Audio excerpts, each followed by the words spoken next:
Good morning, welcome to a new video. তো আজকে আমি সকাল সকাল রেডি হয়ে গেছি। দাদা বেরোচ্ছিলো, আমি দাদার সাথে ঝুলে পড়েছি, কারণ আমি ঘরে বসে বসে বোর হচ্ছিলাম। দাদা যাচ্ছিলো, আমি ভাবলাম আমিও চলে যাই। দাদা একা একাই যাচ্ছিলো। কোথায় যাচ্ছি সেটা চলো আগে বেরোই, তারপর বলছি। আমরা বেরিয়ে পড়েছি, এখন আমরা রাস্তায় যাই না ভয়েসটা কতটুকু শোনা যাচ্ছে, কারণ বাতাসে প্রচুর, জানি না কতটুকু শোনা যাচ্ছে। আমরা কোথায় যাচ্ছি? আমরা যাচ্ছি বিষ্ণুপুর। দাদা যাচ্ছিল কাজে, আমি দাদার সাথে ঘুরে পড়েছি। দাদা একা একা যাচ্ছিল, তাই ভাবলাম আমিও চলে যাই, একটু ঘুরে আসা হবে আমার, আর একটু তোমাদের সাথে শেয়ার করবো। এই রাস্তাটাতে অনেকদিন আসিনি, অনেক কিছু নতুন নতুন হচ্ছে, এখানে আরো কিসব হচ্ছে জানি না। আর এই হলো রাস্তার হাল। এই রাস্তা মনে হচ্ছে আর এই জন্মে ঠিক হবে না, এই রাস্তা এরকমই থেকে যাবে। কিছুটা যাওয়ার পর রাস্তাটা ঠিক আছে, এখানটায় রাস্তাটা প্রচুর গোলমাল আছে। চলো যাই। একটা জঙ্গল পেরিয়ে গেছি, রাস্তা যেতে যেতে শুধু জঙ্গলে বেশি পড়ে। একটা জঙ্গল পেরিয়ে গেছি। দাদা একটু স্পিডে যাচ্ছে, কারণ আজকে মেঘের ওয়েদার প্রচণ্ড খারাপ আছে। আর সকালে বৃষ্টি হচ্ছিল, কিন্তু এখন যেহেতু বৃষ্টিটা পড়েনি, তাই আমি আর দাদা বেরিয়ে পড়েছি। সকাল থেকে বৃষ্টি হচ্ছিল, এখন একটু বন্ধ হয়েছে, সেই কারণে বেরিয়ে গেছি। জানি না আর বৃষ্টি পড়বে কিনা, বৃষ্টি রাস্তায় পাবো কিনা। দেখো রথ পেরিয়েছি, আজকে তো উল্টো রথ। যেটার ভয় ছিল সেটাই হলো, বৃষ্টি নামিয়ে দিয়েছি। এখানে একটা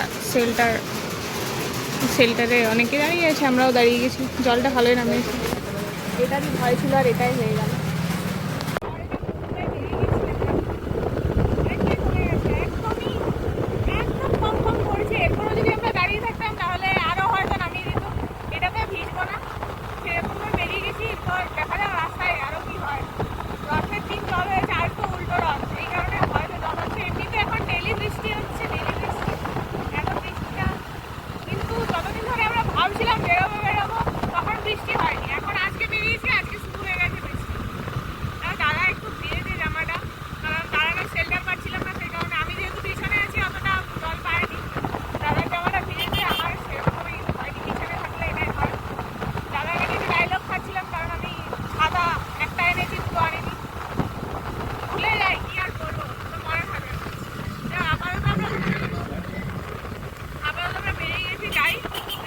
যদি না দাঁড়াতে হয় তাহলে খুব ভালো, যদি একটা না পৌঁছে যায়, এখনো অনেকটাই আছে যেতে। জলটা একদমই কম পড়ছে, ফোনের ক্যামেরাতে একদমই ধরা পড়বে না, একদমই কম।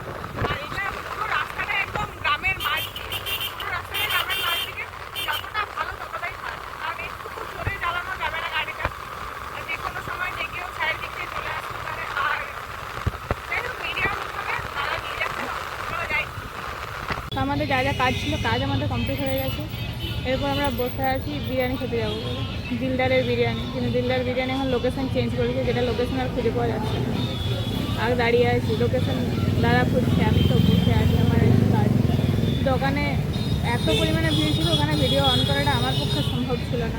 তারপর এখন আমার লজ্জা এখনও কাটেনি ভিডিও করার জন্য। যাই হোক, পাইছো ফাইনালি লোকেশন পাওয়া গেছে। এবার যাই, গিয়ে দেখি, তারপর দেখাচ্ছি। সেইখানে পর্যন্ত বন্ধ আছে। চলো প্রথমবার আমি ট্রাই করবো, জানি না দাদা ট্রাই করেছে কিনা। ওখানে দাদা গেছে গাড়ি রাখতে, যাই ভেতরে।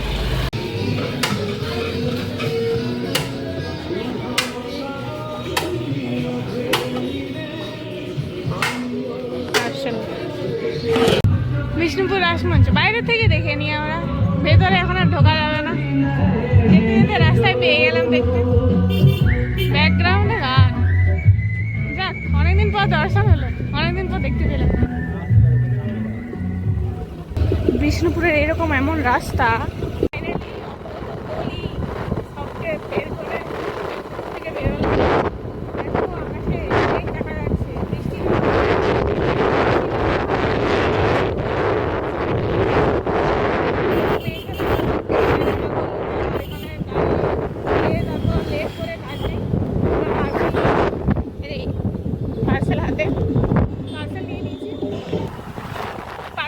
ঘর যে খাবো সবারই একটু করে টেস্ট করা হয়ে যাবে।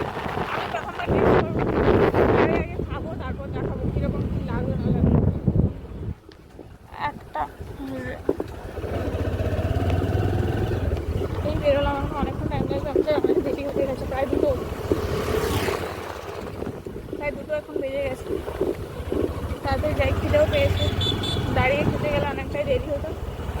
আপাতত বেরিয়ে পড়েছি। আকাশে মেঘ কিন্তু আছে, আসার সময় ভিজেছি আর যাওয়ার সময় ভিজতে চাই না।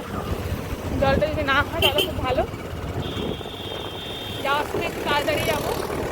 বিষ্ণুপুর আর বাঁকুড়া দুটো সেম, বাঁকুড়া লোকেশনটা বিষ্ণুপুর থেকে কম হলেও ওই একই, ওরকম অলি গলিতে ঢুকে গেলে বেরোনো যায়। তারপর আমি দেখছিলাম লোকেশন, তাহলে আরো যাই হোক বেরোতে পেরেছি, তো যাই তাড়াতাড়ি।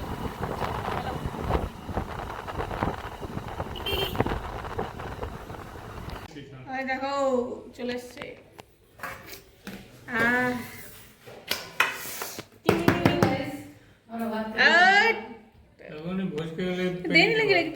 লেগ পিসই পাঠালে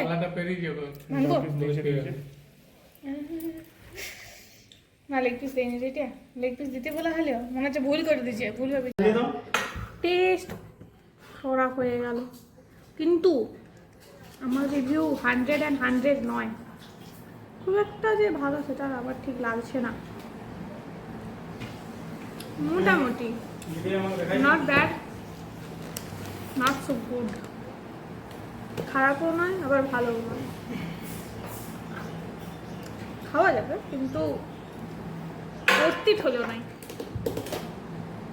যে পরিমাণে দাম সেই পরিমাণে অর্থিত হলো না, ঠিকই আছে। খুব বেশি সমস্যা হচ্ছিল ভয়েসটার জন্য, নিয়ে নিয়েছি আজকে আমি একটা মাইক, এটাকে আগে ওপেন করি, তারপর দেখি কীরকম শোনাচ্ছে, কীরকম কী বটে মাইকটা। তখন এসে খাওয়া দাওয়া কমপ্লিট করে আমি পুরোপুরি শুয়ে দিয়েছিলাম, ঘুমিয়ে নিলাম। তারপর এখন উঠে স্নান করলাম, কারেন্ট কেটে দিয়েছে, মেঘ ধরেছে প্রচুর। এদিকে বৃষ্টি যদিও হয়নি, সিমলাপাল সাইডে প্রচন্ড পরিমাণে বৃষ্টি হচ্ছে, এদিকে শুধুমাত্র মেঘটাই ধরে আছে, আর একবার করে ওই লাইট দিচ্ছে, আর কোনো কিছু নেই। যখন আমরা বেরিয়েছিলাম বিষ্ণুপুর যাওয়ার জন্য তখন কিন্তু জলটা নামিয়ে দিয়েছিল, কারণ আমাদেরকে ভেজানোর দরকার ছিল, সেই কারণে। যদিও আসার সময় কোনো প্রবলেম হয়নি, আসার সময় বৃষ্টি থাকেনি, যাওয়ার সময় আমি ভিজিনি, দাদা যেহেতু চালাচ্ছিল দাদা ভিজছিল, ঝিটাসটা লাগছিল বলে। তো আমি এখন ভাবলাম একটু মাইকটা টেস্ট করা যাক, মাইক নিয়েছি যাতে ভয়েসটা এখন ভালো শোনা যায়, নয়েজগুলো যাতে না আসে। এই বাইরে গেলে যে নয়েজের প্রচণ্ড প্রবলেম হয়, বাইরের সাউন্ডের জন্য কোনো রকম কোনো সাউন্ড ফোনে দেওয়া যায় না, আর জোরে তো চিৎকার করে আর কতটুকুই করা যায়, জোরে চিৎকার করতে পারি না, এটাও ঠিক। মেঘ ডাকছে, জানি না শোনা যাচ্ছে কিনা মাইকটাতে। তো একটা নতুন কিছু করলাম, আস্তে আস্তে আরও কিছু একটু একটু করে এগিয়ে যাব। তো চলো, তোমাদের সাপোর্টটা অবশ্যই চাই, তোমরা দেখতে থাকো। প্রচণ্ড পরিমাণে গলা ব্যথা করছে, এটা হচ্ছে আমার ঠান্ডা লাগার আগের মুহূর্ত। আমি হয় মাথায় জল নেওয়ার পর এটা ঠিক হয়ে যাবে, আর না হলে মাথায় জল নেওয়ার পর আমার ঠান্ডা লাগবে একটা জোর, না হলে এটা ঠিক হবে না, এটা চলতেই থাকবে। কিন্তু এতই ব্যথা করছে, এই মাত্র স্নান করলাম, এরপর এত ব্যথা করছে আর থাকা যাচ্ছে না, তাই একটু বানিয়ে ফেলেছি চা আদা দিয়ে। মিষ্টি নেই, মিষ্টি একদমই কম, আদা দিয়ে চা খেলে আর ভালো বলে, যে শুধু ডাইরেক্ট আদা খেতে বলে, যেটা আমার দ্বারা সম্ভব নয় খাওয়া, সেই কারণে আমি একটু আদা চা বানিয়ে নিয়েছি, আদা বেশি পরিমাণে দিয়ে চাটা বানিয়ে নিয়েছি। চাটা খেলেই একটুখানি আরাম পাওয়া যায়, তারপর আবার সেই হয়ে যায়, কিন্তু যাই হোক যতক্ষণ হলো ততক্ষণ। তো যেমনটা বলছিলাম যে আমার গলা প্রচণ্ড পরিমাণে ব্যথা করছে, আজ অনেক দিন ধরে করছে, 4 দিন 5 দিন ধরে হলো। আমি এটারই অপেক্ষায় ছিলাম কখন আমার ঠান্ডা লাগবে, কারণ আমার গলা ব্যথা হওয়া মানে হয় ঠান্ডা লাগবে, একটু আধটু হলেও আমার ঠান্ডা লাগবে, হয় নাক দিয়ে নামবে, আর না হলে হয়তো 1 দিন 2 দিন জ্বর থাকবে, তারপর ঠিক হয়ে যাবে। যেটা ভাবছিলাম সেটাই হয়ে গেছে, জ্বর চলে এসছে। জানি না এটা যে বড় সড়ো হবে নাকি একটু হালকার মধ্যে দিয়ে কেটে যাবে, আমি জানি না। জ্বর আমার এখন চলে এসছে, প্রচণ্ড পরিমাণে মাথা ব্যথা করছে, আমি ভালো লাগছে না কিছু।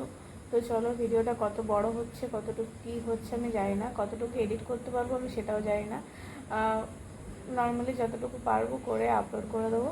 তো আজকের ভিডিওটা এখানে বন্ধ করছি, দেখা হচ্ছে নতুন কোনো ভিডিওতে। আর এরপর থেকে তোমরা অনেক ভালো ভালো ভিডিও দেখতে পারবে। মাইকের জন্য অনেক জায়গায় গিয়েও আমি ভিডিও করতে পারিনি, এমনিতে আমি জোরে কথা বলতে পারি না, যেহেতু আমার লজ্জা লাগে, পাবলিকলি এখনও অতটাও আমি হয়ে উঠতে পারিনি, পাবলিকলি সাই। তাই মাইকটা নেওয়ার পর আশা করছি এরপর থেকে পারবো, কারণ মাইকে আস্তে আস্তে কথা বললেই রেকর্ড হবে। তো চেষ্টা করবো এরপর থেকে তোমাদের সাথে অনেক কিছু শেয়ার করার, সব কিছুই। তো চলো, আজকের মতো টাটা, দেখা হচ্ছে নতুন কোনো ভিডিওতে নতুন কিছু নিয়ে।